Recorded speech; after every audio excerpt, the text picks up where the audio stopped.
안녕하세요. 반갑습니다.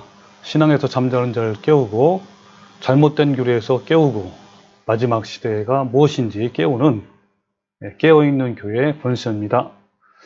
오늘은 미혹하는 은사주의와 신사도운동 11번째 방송이고요. 지난 방송에 이어서 거짓 방언 기도의 정체가 무엇인지 알아볼 거고요. 지난 방송에서는 사도행전을 중심으로 알아봤고, 오늘은 정말 말도 많고 탈도 많은 고린전서 14장 말씀을 가지고 진짜 방언이 무엇인가 같이 한번 알아봅시다. 여러분, 그 방언에 대한 정확한 의미가 무엇인지 알려면 성경을 통해서 알아야 돼요. 왜냐하면 방언의 출처는 성경이기 때문에 그런 거죠. 방언에 관해서는 성경에서 총 4번을 나오는데 그 4번 중에 사도행전에 3번이 나와요. 그리고 고린도전서에 또 나옵니다. 그래서 지난 방송에는 사도행전에서 나오는 3번 방송을 했습니다. 즉 오순절 때 사도행전 2장 그때 방언과 이방인으로서 고넬료 가정이 회심한 사건 그때 방언을 또 했죠. 또 에베소에서 세례 요한 제자들의 회심 사건이 나오는데 그때도 이제 방언이 나옵니다. 지난 방송에 자세히 다뤄봤지만 결론은 뭡니까?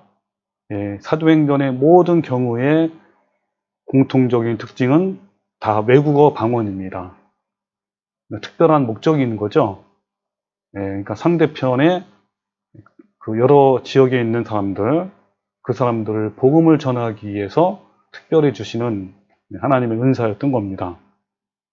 그래서 이번 시간에는 고전 14장에 있는 말씀을 가지고 자세히 알아볼 거예요. 그래서 여러분 지난 방송에서 한 것처럼 여러분 이 거짓 방언과 진짜 방언이 뭐냐 구별하는 방법이 여러분 한글 성경에는 안 나와 있지만 영어 성경만 봐도 너무 자세히 나왔어요. 그래서 여러분 영어 성경에 단수형과 복수형이 있습니다. 물론 여러분 혹시 헬라어 성경이 있으면 헬라어 성경으로도 분명히 구분이 됩니다. 그래서 이 단수형은 글러사 헬라어로 그리고 영어로는 tongue 단수죠. 특히 여러분 너무너무 참 잘된 건요. KJV 성경에서는 너무 정확하게 unknown tongue 그러니까 알지 못하는 언어 알아듣지 못하고 또 본인도 알지 못하는 언어라고 분명히 얘기했습니다. 그래서 이 단수형은 다른 데는 안 나와 있어요. 고린도전서 14장에 몇 군데 나와 있는데 이것은 뜻 모르고 알아듣지 못하는 신비한 언어 개인이 하는 소리로 어떤 나라인지 알 수도 없고 또 여러 가지 이제 다양한 그런 소리를 내지만 결국 하나로 통일하는 것이죠. 단수형이 단수형. 그죠, 여러분? 지난번인 것처럼 뭐 샬라샬라 하든지 랄랄랄라 하든지 뭐 고생을 하든지 어쨌든 그런 것들은 하나로 보는 거죠. 단수형. 그리고 그 외의 모든 것은 복수형인데요. 헬라어로는 글러사이, 영어로는 tongues, 또 KJV 성경에는 unknown tongues라고 했습니다. 이것은 복음을 전하기 위한 외국어를 말하죠. 외국어 사투리. 전도를 목적으로 주신 방언은 각 나라의 언어들로 되어 있잖아요. 여러 나라. 그렇기 때문에 당연히 복수형이죠. 그래서 여러분 이와 같이 영어 성경만 해도 복수형과 단수형을 분명하게 구별되어 있고 단수형은 알아듣지 못하는 언어를 말하는 거고 복수형은 외국어를 말하는 겁니다. 그리고 또한 여러분 방언은요 그 기본적으로 다른 나라 언어잖아요. 그러니까 다른 나라 사람들과 소통하기 위해서 특별히 이제 성경에서는 다른 나라 사람들에게 복음을 전하기 위해서 이렇게 주신 거잖아요. 그러니까 어때요? 방언을 말하는 것이죠. 말. 그러니까 방언을 말하고 방언을 하다 이런 식으로 나옵니다. 근데 여러분 방언으로 기도한다. 이거는 고전 14장에 딱 한 번밖에 안 나오는데요. 여러분 그 방언으로 굳이 기도할 필요가 있을까요? 기도는 하나님께 명확한 언어로 드리는 것이 정확한 것이죠. 나도 알아야 되고 내가 무슨 뜻인지 분명히 알아야 되고 그 무슨 뜻인지 분명히 아는 것을 또 하나님께 정확하게 그 기도를 올려드리는 게 진짜 기도지, 나도 알아듣지 못하는 것을 막 이렇게 한다는 게 말이 안 되잖아요.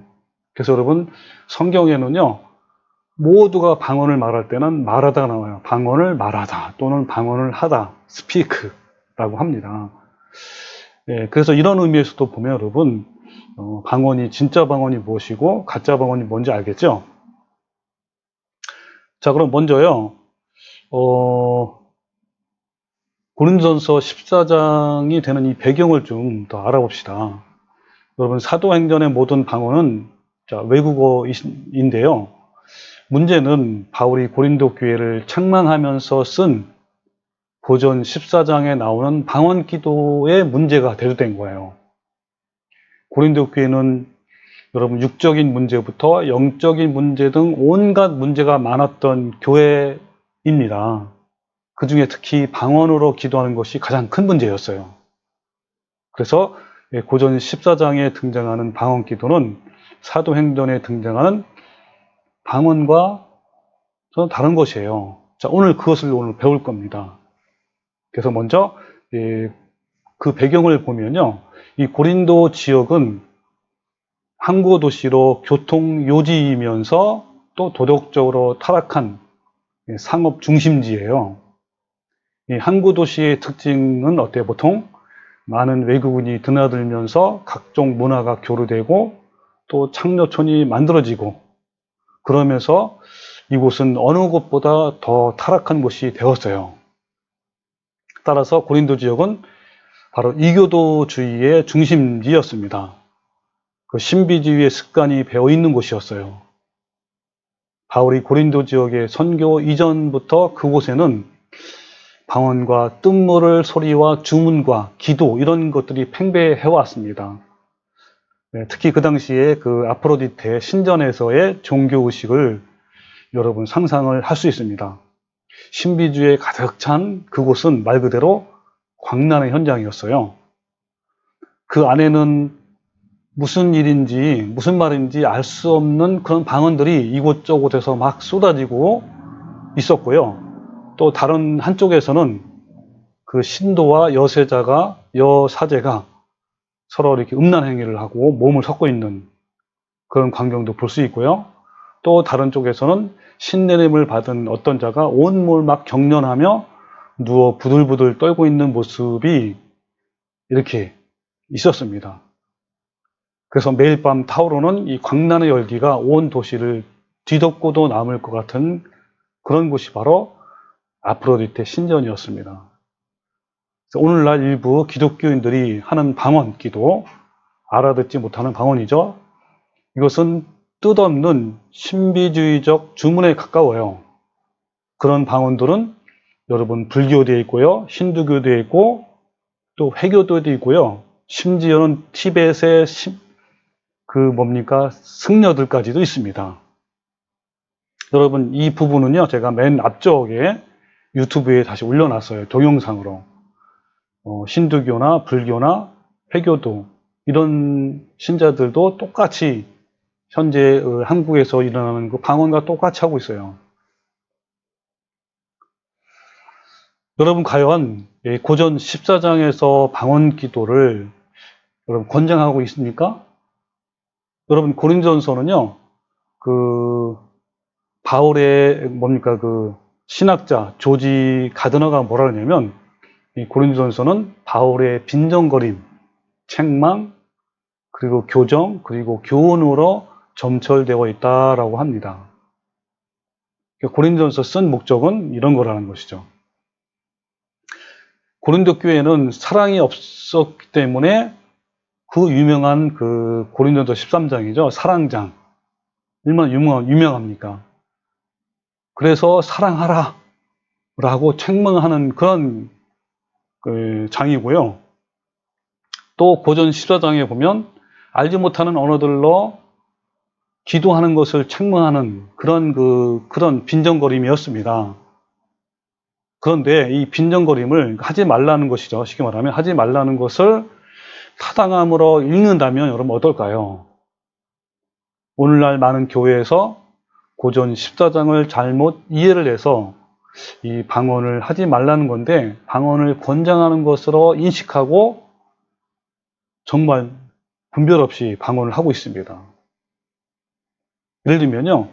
좀 더 다시 자세히 살펴볼 건데 고전 14장 27절에 만일 누가 방언으로 말하거든 두 사람이나 많아야 세 사람이 차례로 따라 즉 한 사람이 통역할 것이요 라는 말씀이 있어요. 자, 이 말씀은요. 방언을 하라는 것이 아니고 빈정거림으로 읽는다면 하지 말아야 할 방언을 꼭 하고 싶다면 두세 사람의 통역을 한번 세워봐라 라고 이렇게 빈정거리는 거예요. 그 방언을 여기서 방언은 뭐냐면 알지 못하는 방언이죠. 가짜 방언이죠. 거짓 방언으로 하려거든 한번 통역을 해봐라. 통역할 수가 없죠. 왜냐하면 이것은 뭐 알아듣지 못하는 아무도 알아듣지 못하는 방언인데 어떻게 통역하겠습니까? 네, 이런 식으로 말하는 거예요. 여러분 그 빈정거림을 타당함으로 읽으면 문제가 많습니다. 한 가지 예를 들면요. 그 열왕기상 22장에 어떤 내용이냐면 그 여호사밧이라는 그 유대의 왕과 그 다음에 북이스라엘 그 아합 왕이 서로 연합해서 아람을 치려고 합니다. 전쟁에서 치려고 하는데 그때 당시에 그 400명 선지자들에게 물어봐요.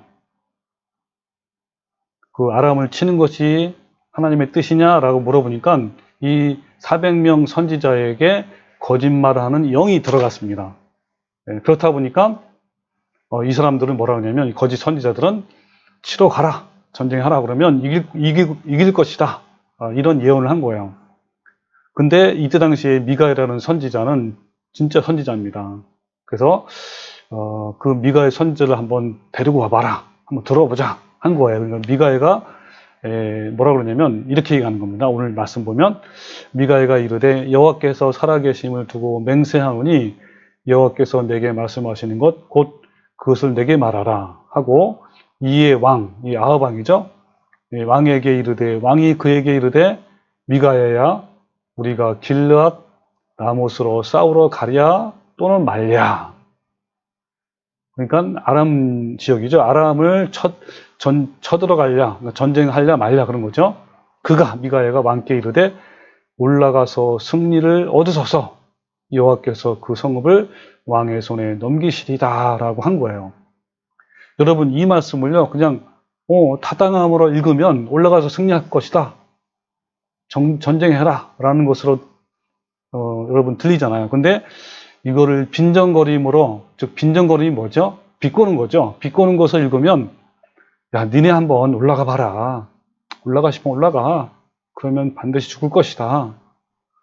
라고 미가야가 아합 왕에게 빈정거리면서 비꼬면서 말한 거예요.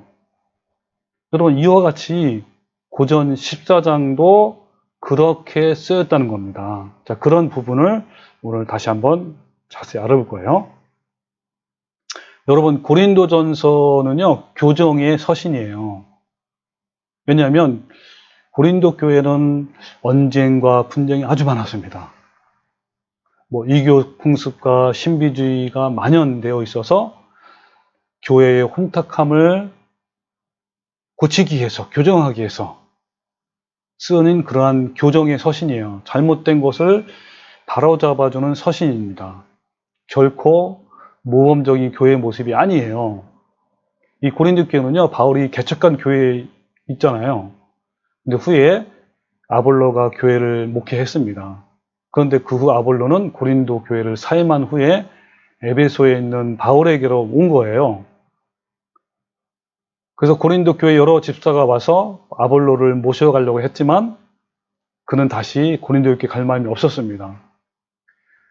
이때 바울은 이들을 통해서 이 집사들을 통해서 고린도 교회의 심각한 신비주의를 들은 거예요. 그래서 알아듣지 못하는 이상한 소리로 기도한다는 것이에요. 그래서 바울은 디모데에게 고린도서 전후서죠, 써서 보내게 된 겁니다. 어떤 내용으로 보냈는지 여러분 간략하게 말씀드리면요, 고전 1장에 보면 파벌이 나누어서 분쟁했습니다. 뭐 아볼로파다, 바울파다, 뭐 이런 식으로. 그리고 육신에 속한 교회였고요. 그 다음에 음행하는 페르나를 용납하지 않는 교회였습니다. 또 성도끼리 세상 법정에 막 송사를 했고요. 우상 제물을 먹는 문제로 막 다툼이 있었고, 또 바울의 사도권에 대한 문제를 제기했습니다. 우상을 숭배했고요. 여인들이 머리에 수건 쓰는 걸 거부했고요. 그리고 주일 애찬에 무례한 일들이 많이 발생했습니다. 또 볼까요? 성만찬에서도 서로 욕심을 부리면서 먼저 온 사람이 다 먹었죠. 그리고 영어로 말한다 하면서 예수님을 저주할 자라고 했어요. 사랑이 없어서 고린도전서 13장에 이렇게 사랑하라 라는 말씀도 있었고요. 또 알아들 수 없는 말로 기도했습니다. 또 스스로 선지자나 신령한 자로 생각을 한 거예요. 또 그리스도의 부활을 부인하는 자들이 또 있었습니다. 또 사람들을 외모로 막 판단했고요. 그리고 바울의 언변에 대해서 말이 많았습니다. 그리고 다른 예수, 다른 영, 다른 복음을 잘 수용했고요. 또 바울이 외부에서 받는 성교비를 가지고 시비를 걸었어요. 여기는 거짓 교사, 거짓 사도들이 있었습니다. 또 바울을 돈을 취하는 자로 매도해버렸어요. 그리고 시기와 분쟁이 너무너무 많았습니다. 그래서 이런 많은 문제들을 바울은 서신을 통해서 책망하고 교훈하고 때로는 빈정거림으로써 비꿈으로써 바로 잡으려고 했던 것이 바로 고린도 전후서의 성경입니다. 그러면요, 고린도전서 14장에 방언을 권장한 그런 말씀일까요? 여러분, 어떤 사람은요, 이 고전 14장을 방언 기도를 하라고 권면했다고 주장합니다. 그렇지만 여러분, 역설적으로 바울이 방언 기도를 하지 말라고 했다는 관점으로 여러분 한번 읽어보시면 견해가 달라질 거예요. 아니요, 차라리 그냥 중립의 입장에서 한번 읽어도 여러분 분명하게 권장하는 것인지 하지 말라는 것인지 분명히 알 수가 있어요. 여러분, 로마서나 에베소서, 유다서는 모두 고린도전서가 쓰여진 후에 나온 것들입니다. 만일 고전 14장에 나오는 방언의 내용들이 방언 기도를 권장하는 것이라면, 즉 오늘날 방언 기도를 중요한 영적 수단으로 여기는 이들의 주장처럼 신령한 것이라면 바울은 당연히 로마서나 에베소서, 유다서에도 방언 기도를 분명히 권했을 것입니다. 그런데요, 바울은 이들에게 고린도전서 14장의 방언 문제를 단 한 번도 거론하지 않았습니다. 한 번도 허락한 적이 없습니다. 왜냐하면 고전 14장은 결코 권장이 아니라 책망을 하는 것이기 때문인 거예요. 여러분, 고린도 전후서를 통해서 바울이 말하고자 하는 것은 고린도 교회의 잘못된 여러 문제들을 교정하려고, 바로 고치려고 했던 겁니다. 바울의 가장 아름다운 사랑의 서사시처럼 보이는 고전 14장도 실은 책망의 장이에요. 자, 어떤 것들을 교정하려고 했을까요? 자, 고린도전서 13장, 14장을 중심으로 한번 알아보면요. 이 사람들은 예수님을 저주할 자라고 한 거예요. 그래서 이게 아니다라고 한 거고요. 얘네들은 고린도 교회 성도들은요, 오래 참지 못했고 또 온유하지 못했고 질투와 시기를 했고요. 스스로 막 자랑하고 교만했습니다. 자기 유익만 구했어요. 걸핏하면 성내고 막 화냈습니다. 그리고 악한 것을 생각을 했고요. 불의를 기뻐했고 진리를 기뻐하지 않았습니다. 그리고 알 수 없는 소리로 기도했고요. 그 소리를 통역도 하지 않았습니다. 그것을 영어로 기도하는 것이라고, 신비한 것이라고 또 했습니다. 그리고요, 비밀로 신비한 것을 말하는 것이라고 또 했고요. 이런 것들은 교회의 덕을 세우지 못했습니다. 그리고 허공에다가 대고 말했고요. 야만인과 같이 하고 있었습니다. 미쳤다는 소리를 들었습니다. 질서를 지키지 않았고요. 자신을 신령하다고 착각을 하고 있었습니다. 이런 것들을 교정하려고, 바로 잡으려고 이 서신서를 쓴 거예요. 여러분, 고린도 서신에서 이런 자들, 거짓 교사나 또 거짓 사도, 선생들의 정체에 대해서 바울은 다음과 같이 말합니다. 자, 그 사람들은 어떻게 말하냐면 바울을 사도로 인정하지 않았어요. 다른 예수를 전하는 자들입니다. 이런 자들은 또 다른 영을 받게 하는 자들이고요. 다른 복음을 전하는 자들이에요. 이들은 거짓 사도들이고 괴우리 역군이고 사도로 가장한 자들이고 사탄의 일꾼들이고 의의 일꾼으로 가장한 자들입니다. 그리고 이들은요, 히브리인이라고 막 자랑하는 자들이에요. 이스라엘인이라고 자랑하는 자들이고요. 아브라함의 씨라고 떠벌리는 자들입니다. 그리고 그리스도의 일꾼이라고 떠드는 자들이고요. 지극히 큰 사도들 파라고 자랑하고 또 고린도 교회를 심히 어지럽히는 자들입니다. 이런 자들은 정말 거짓 교사와 거짓 사도 선생인 거예요. 그래서 사도 바울은요, 이 알아듣지 못하는 방언을 금한 거예요. 그러나 외국어, 특히 지역 사투리죠. 이것은 권장했습니다. 그런데 한글 성경에는 이런 것들이 전혀 구분이 되어 있지 않고 막 뒤죽박죽 섞여 있어서 그게 문제입니다. 자, 이제 여러분, 고전 14장의 말씀을 읽고 하나하나 읽고 한번 분별을 해봅시다. 자, 여기서 읽기 전에 한 가지 더 알아야 할 사항은, 복수형은 뭐죠? 외국어죠? 사투리. 이것은 진짜 방언이고요. 단수형, 텅. 이것은 거짓 방언으로 그 당시에 이교도들이 하는, 알아듣지 못하는 방언입니다. 가짜 방언입니다. 자, 여기 보면요. 여러분 그 화면에는 너무 글씨가 작아서 잘 안 보일 건데요.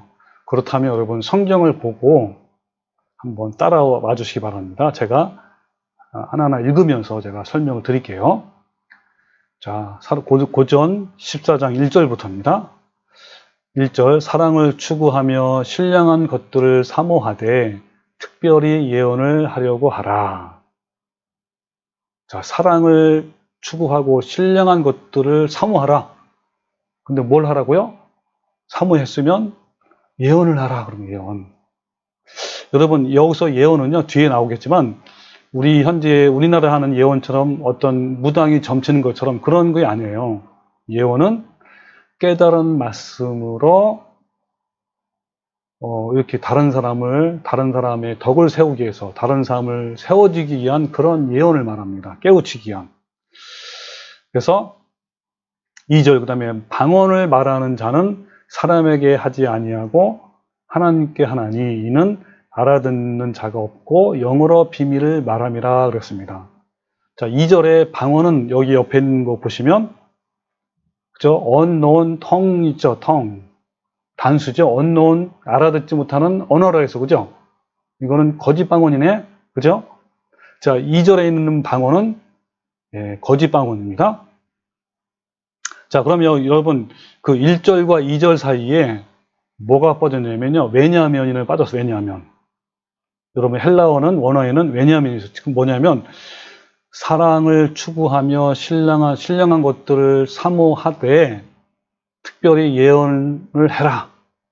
왜냐하면 방언, 이 방언은 가짜 방언이죠. 방언을 말하는 자는 사람에게 하지 아니하고 하나님께 하나니 이는 알아듣는 자가 없고 영어로 비밀을 말한다. 이렇게 하는 거. 왜냐하면, 그러니까 쉽게 말하면 뭐야? 왜냐하면 이 방언은, 그러니까 이 가짜 방언은 신령한 것이 아니다. 이것을 말하려고 하는 거예요. 자, 여기 2절 말씀을 더 자세히 알기 위해서 제가 헬라어로 따왔습니다.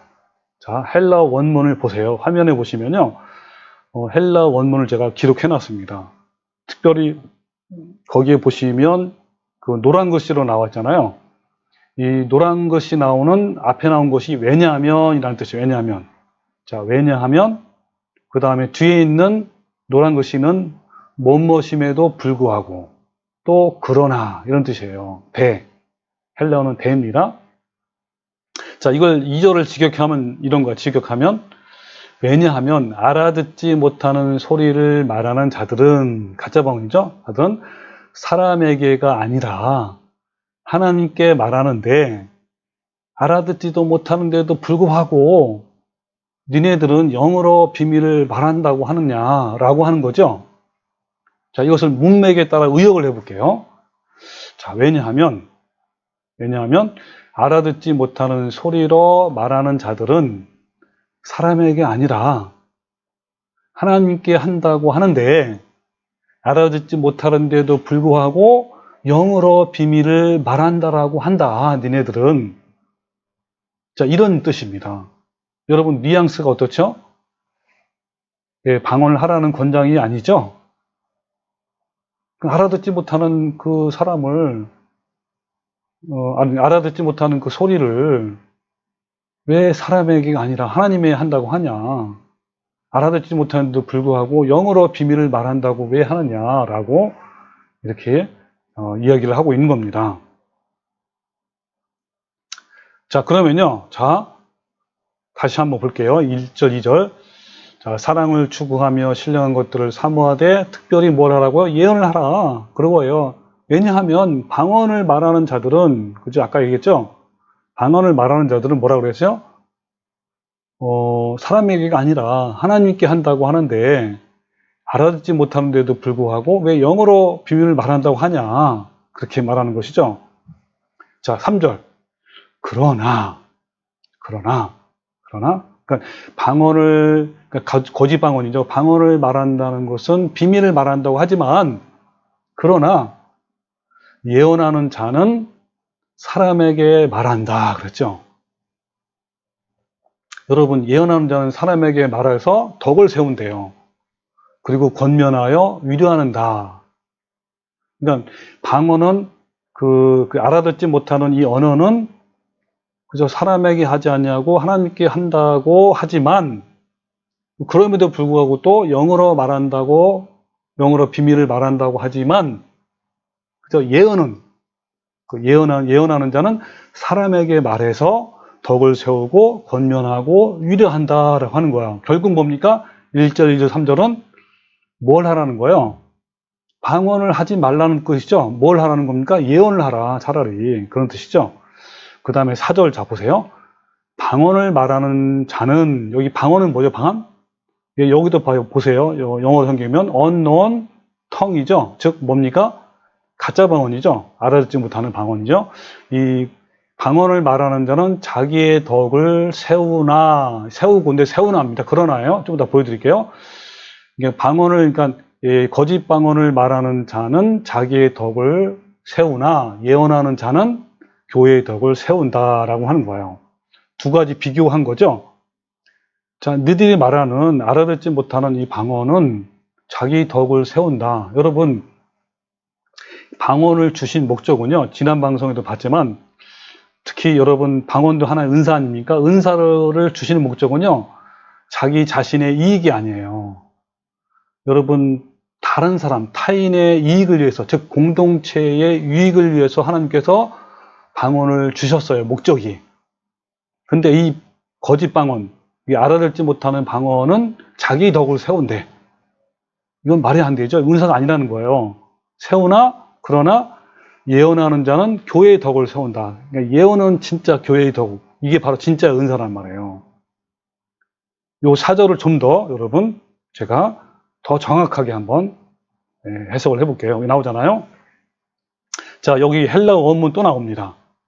여기 노란 글씨로 나오죠. 두 개가 나오는데요.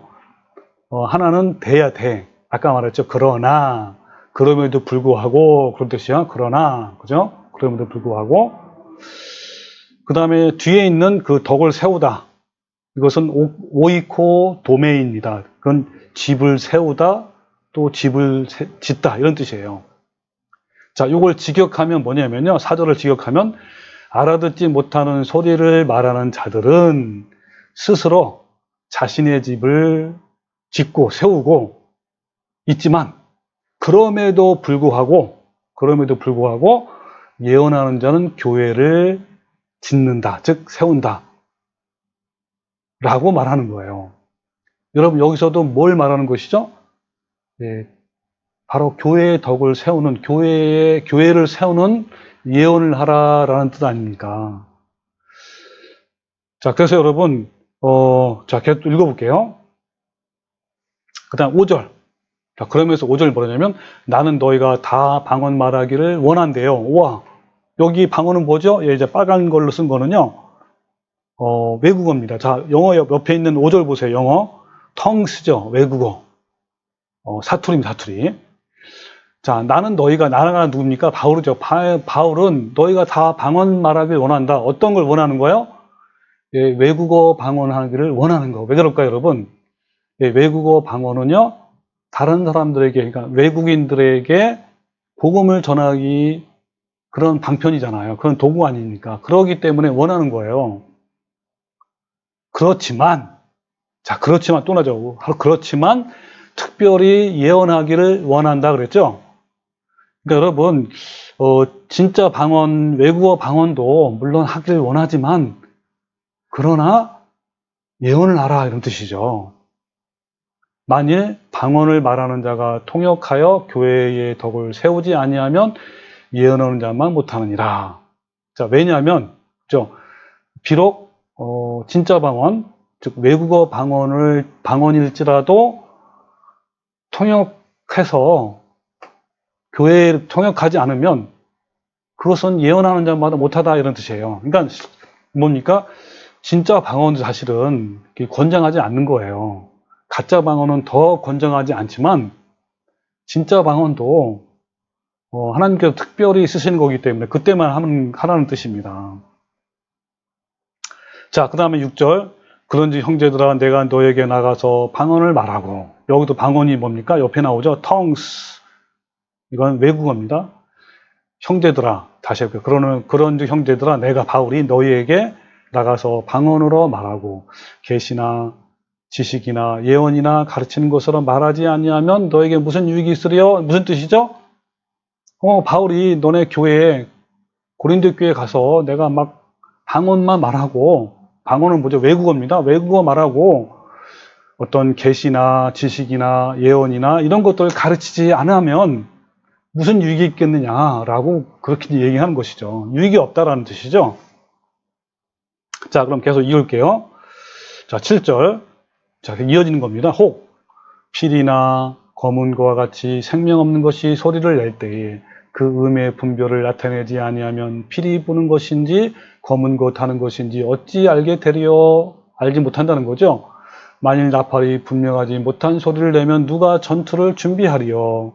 이와 같이 너희도 혀로서 알아듣기 쉬운 말을 하지 아니하면 그 말하는 것을 어찌 알리요? 이는 허공에다 말하는 것이라. 여러분 어때요?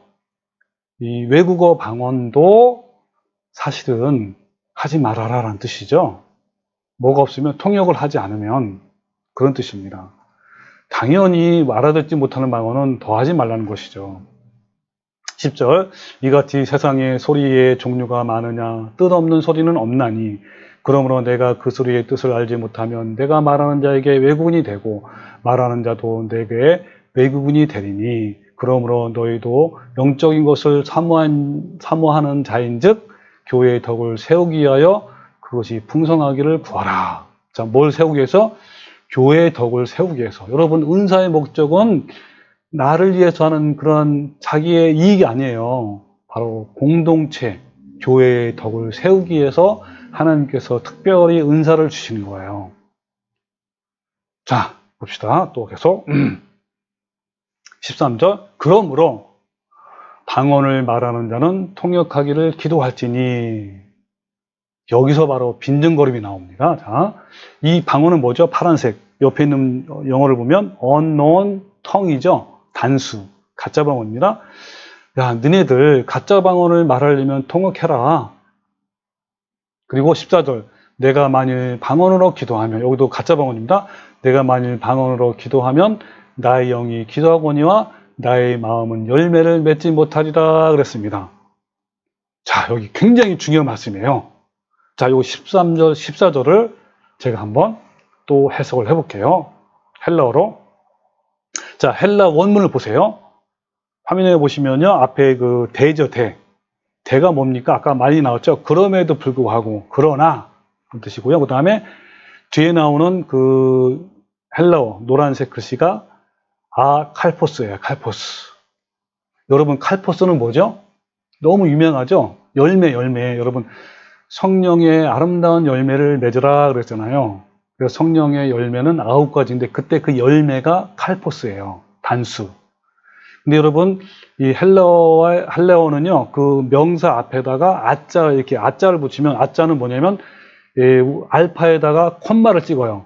알파에다가 콤마를 찍은 것은 뒤에 있는 말의 반대를 말해요. 그러니까 열매의 반대니까 열매가 없는 것을 말하죠. 열매가 없는 것. 그것이 바로 칼포스입니다. 그래서 한번 읽어볼게요. 이걸 직역하면 이런 겁니다. 자, 그러므로가 아니라 뭐요? 그렇기 때문에, 이런 뜻이에요. 그렇기 때문에 알아듣지 못하는 소리를 말하는 자들은 통역하기를 기도하라. 이게 무슨 말이에요? 알아듣는 소리로 하라 그런 뜻이에요. 여러분, 어떻게 알아듣지 못하는 소리를 통역을 할 수가 있습니까? 외국어도 아니고 통역이 안 되는 거죠. 자, 만일 알아듣지 못하는 소리로 기도하기 때문에 나의 영이 기도한다고 하면, 즉 뭐요? 기도한다고 하는데 그럼에도 불구하고 나의 마음은 열매 없는 상태라, 이런 뜻이에요. 자, 다시 한번 볼까요? 만약에 알아듣지 못하는 소리로 기도하기 때문에 나의 영이 기도한다고 하는데 그럼에도 불구하고 나의 마음은 열매 없는 상태다라고 이렇게 얘기하는 거예요. 여기 바로 열매가 바로 아까 열매 없는 상태가 뭐예요? 아까 칼포스인데 칼포스. 여러분, 쉽게 말하면 무슨 뜻이죠? 이 말씀은요. 그러니까 알아듣지 못하는 또 알지도 못하는 소리를 하는 것이죠. 이게 여기 말하는 가짜 방언입니다. 이 가짜 방언은 열매를 맺지 못한다는 거예요. 열매가 없어요. 여러분, 우리의 모든 은사나 성령이 하시는 모든 것은 뭐예요? 결론은 성령의 열매입니다. 그래서 성령의 열매. 성령의 열매는 9가지잖아요. 사랑, 실학, 화평, 온유, 절제, 충성, 뭐 이런 것도 아닙니까? 그래서 여러분, 성령의 모든 결과, 즉 열매는요, 뭡니까? 9가지 열매예요. 근데 여기는 열매가 없대요. 여러분, 열매가 없으면 뭐라 그러죠? 찍혀 불에 던져진다 그랬습니다. 다시 말하면 열매가 없는 사람은요, 아무리 여러 가지 사역하고 또 아무리 많이 성경 읽고 아무리 열심히 신앙생활을 해도 하나님께서는 그런 사람들을 찍혀 불에 던져진대요. 불못에 던진대요. 불못. 그러니까 여기 뭡니까? 결국 뭡니까? 이 말씀은, 자, 알아듣지 못하는 소리로 기도하는 거는, 그죠? 기도한다면 마음에 열매가 없다, 이런 뜻이에요. 그러니까 무슨 말입니까? 하라는 거예요? 하지 말라는 거예요? 당연히 하지 말라는 거죠. 왜? 열매도 없는, 열매가 맺히지 않는 방언을 뭐라 합니까? 그러니까 하지 말라, 그런 뜻이죠. 자, 그러면요, 또 읽어보겠어요. 자, 그 다음에 15절. 그러면 어떻게 할까? 내가 영으로 기도하고 또 마음으로 기도하며 내가 영으로 찬송하고 또 마음으로 찬송하리라. 그 다음에 16절. 그렇지 않으면 내가 영으로 축복할 때에 알지 못하는 처자가 있는 자가 내가 무슨 말을 하는지 알지 못하고 내 감사에 어찌 아멘하리요. 너는 감사를 잘 하였으나 그러나 다른 사람들은 덕세움을 받지 못하리라 그랬죠. 네. 이렇게 알아듣지 못하는 방언은 덕이 없다, 덕이 세우지도 않는다 라고 하는 거예요. 18절. 내가 너희 모든 사람보다 방언을 더 말한대요. 와, 사도 바울이 방언을 많이 말한대요. 여기 방언은 뭡니까? 영어 성경 보세요. 예, 텅스죠. 예. 이 방언은요, 알아듣지 못하는 방언이 아닙니다. 뭡니까? 외국어 방언이죠. 여러분, 왜 사도 바울은 다른 사람보다 왜 더 많은 외국어를 할까요? 예, 맞습니다. 방언은요, 1차, 2차, 3차, 4차 전도 여행을 다니면서 수많은 지방, 수많은 지역에 다니면서 복음을 전했어요. 그러려면 어때요? 그들의 그때 당시에 몇천 개의 다른 방언이 있잖아요. 다른 사투리가 있었기 때문에 여러분 그 사람한테 다 복음을 전하려면요, 언어 때문에 안 되는 거예요. 근데 그 수많은 지역을 다니면서 사도 바울이 복음을 전해서 있었던 것은 바로 뭡니까? 사도 바울에게 이렇게 외국어를 말하는 그러한 은사가 주어진 거예요. 그래서 감사한다라고 한 겁니다. 자, 19절.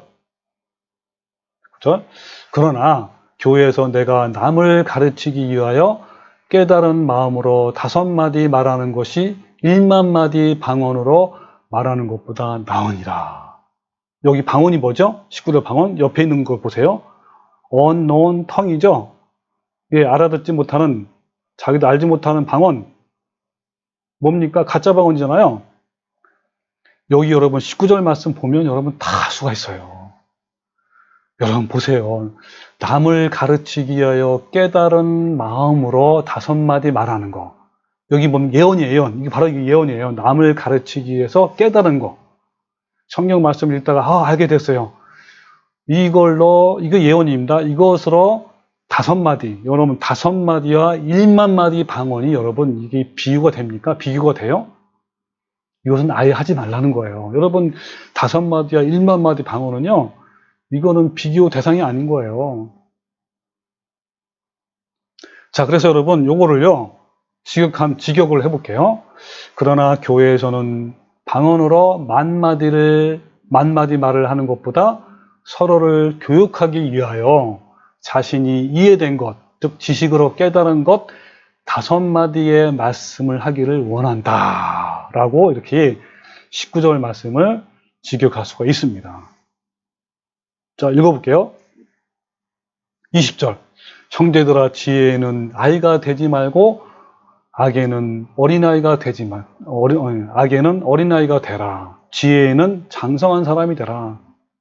자, 니네들 정말 지혜는 장성한 사람이 되라. 어린아이가 되지 말라. 니네는 왜 어린아이냐? 지혜에 대해서 장성한 사람이 되지 않겠느냐? 그러기 위해서는 뭘 하라는 거예요? 예언을 하라는 것이죠.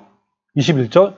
율법에 기록된 바 주께서 이르시되 내가 다른 방언을 말하는 자와 다른 입술로 이 백성에게 말할지라도 그들이 여전히 듣지 아니하리라 하였으니, 여기 방언은 뭡니까?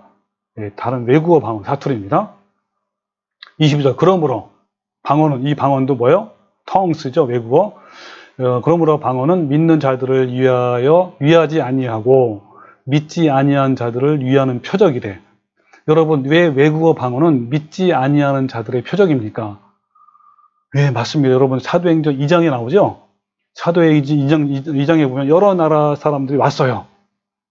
예루살렘에. 근데 사도들이 방언의 은사를 받고 말을 하는데 각각 자기 나라 말로 들리는 거예요. 너무너무 놀란 거예요.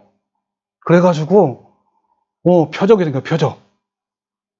그래가지고 그 사람들이 깜짝 놀래가지고 하나님을 믿게 됐잖아요. 근데 예언은 믿지 아니하는 자들을 위하지 않고 믿는 자들을 위한, 왜 그럴까요, 여러분? 깨달은 말을, 깨달은 그 지혜를, 성경을 여러분 그 교회에 믿는 자들에게 말함으로써 그들을 세워주고 그들을 다시 일으켜주고 또 격려하잖아요. 그다음 23절. 그러므로 온 교회가 함께 모여 다 방언을 말하면, 이 방언도 외국어입니다. 말하면 알지 못하는 자들이나 믿지 아니하는 자들이 들어와서 너희를 미쳤하지 않겠느냐라는 거예요. 그러니까 실제로 진짜 방언이라도 온 교회가 막 한다면 그것은 아니다, 미쳤다고 하지 않겠느냐. 그것도 하지 말라는 거죠. 자, 그러면요 24절. 그러나 다 예언을 하면, 예언이 뭐죠? 여기선 점치는 게 아니라 그랬죠. 예, 성경 말씀을 말하면 그 뜻이에요. 말하면 믿지 아니하는 자들이나 알지 못하는 자들이 들어와서 나오네요. 모든 사람에게 책망을 들으며 모든 사람에게 판단을 받고 그 마음에 숨은 일들이 드러나게 되므로 엎드려 하나님께 경배하며 하나님이 참으로 너희 가운데 계신다 전파하리라 그랬습니다. 예언을 하라 그런 뜻이에요. 26절 그런즉 형제들 어찌할꼬 너희가 모일 때에 각각 찬송시도 있으며 가르치는 말씀도 있으며 계시도 있으며 방언도 있으며 통역함도 있나니 모든 것을 덕을 세우게 하라. 여기 방언은 또 그죠? 단순히가 외국어 방언입니다. 아니 뭐죠? 그 가짜 방언입니다. 그러니까 통역 덕을 세우라. 모든 것을 덕을 누구의 덕이에요? 교회의 덕입니다. 그래서 여기에 방언은 뭐예요? 가짜 방언 하지 말아라 뜻이 아닙니까? 자, 27절. 만일 누가, 여기가 바로 빈정거림이에요. 여기서 이 방언은 unknown tongue이죠. 가짜 방언입니다. 만일 누가 방언으로 말하거든 두 사람이나 많아야 세 사람이 차례를 따라 하고 한 사람이 통역할 것이요 라고 했어요. 자, 27절을 한번 또 제가 자세하게 번역하면요. 이런 거예요. 자, 직역하면 헬라어는 뺄게 이번은요. 자, 직역하면 만일 어떤 사람이 알아들을 수 없는 소리로 말하려면 둘이나 혹은 최대한 세 사람이 번갈아서 차례대로 하고 한 사람은 통역하십시오. 만일 통역하는 자가 없으면 여러분 통역이 사실 불가능하죠? 여러분 알아들을 수 없는 말을 어떻게 통역합니까? 외국어도 아니고. 자, 그렇다면 그는 교회 안에서 침묵을 지키십시오. 교회에서는 하지 말라는 거예요. 근데 오늘날 어때요? 많은 교회가 교회에서 하잖아요. 막 계속 하지 말라고 했잖아요. 분명히 그죠? 교회 안에서는 침묵하십시오. 그런 거예요. 다른 사람에게는 일체 침묵하고 자신에게만 그리고 하나님에게만 말하십시오. 바로 이 부분이 빈정거림이에요.